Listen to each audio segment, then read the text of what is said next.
So cooler temps are going to be setting in pretty soon, and it's time to get ready to protect your citrus from the cold temperatures. Today we're going to go over 10 strategies that you can utilize to reduce the risk of losing citrus during cold temperatures. Number one, you can actually water the soil a day or two before expected cold weather. The moisture actually holds heat and insulates the ground during cold temperatures. You want to avoid overwatering or building up pools of water, as this can actually be counterproductive. Make sure you have a good layer of mulch around each tree. Usually recommend anywhere from 2 to 4 inches. A good thick layer of mulch is going to be your second way to help insulate the soil and increase the temperature. Depending on the size of the tree, you can utilize a strategy of covering your plant. For a large tree, this might not be feasible, but for smaller adolescent trees, you might be able to cover them. If you are going to cover them, you want to make sure you use some type of a fabric material, a frost blanket, a sheet, burlap. This can help trap heat underneath the canopy of the blanket. You want to avoid plastic though. Plastic directly on top of the leaves can actually damage the leaves. And if you actually leave it on there after cold weather and it warms up and the sun hits it, you're actually going to overheat the plant and you can cause stress in a totally different way. Number 4, you can add heat sources. Sometimes you see people add incandescent lighting on the canopy of the tree. Incandescent lighting produces a lot of heat. LED lighting doesn't produce enough heat to really help.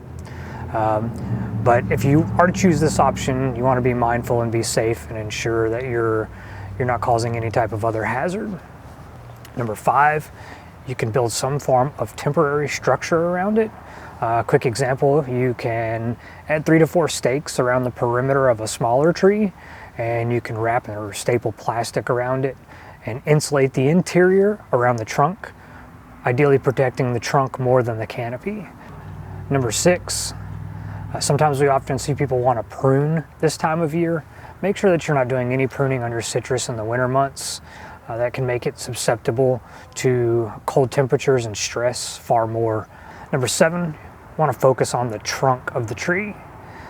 The trunk is the most important part, especially if you have a grafted citrus tree. The graft needs to be your main focal point, as the graft is a totally different type of orange than the top, or depending on what type of citrus you might have, but usually you're going to have a sour orange rootstock, and that's where you're going to get some of your cold hardiness from. Number 8, if you don't have citrus yet and you're considering putting it in, please be mindful and choose varieties that are cold tolerant. You want to make sure that your citrus is ideally grafted. Usually that's where you're going to get some of your cold tolerance from. And research your varieties prior to.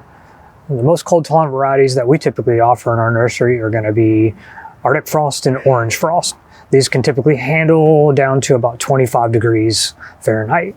This union here is going to be your graft on a grafted tree. It's very important for us to protect this portion here in this union, as well as the remainder of the trunk. If you can save the trunk from freezing, the top foliage and branches can often be trimmed off and it will regrow. But if this union here dies, your tree is a goner. Number 9, if you're growing citrus in a container, just relocate it. Put it somewhere where it will be out of the wind, away from areas where you could freeze the trunk. A potted citrus is going to be far more susceptible to cold weather because it doesn't have as much insulation as one that's planted in the ground. Number 10, and often to me one of the most important, let's just monitor your weather conditions. Plan ahead. Don't wait to the last minute to have a plan, because oftentimes it's hard to find supplies that you might need to be able to protect your plants. So think ahead, have a plan before winter really sets in, and that way you can keep those citrus protected.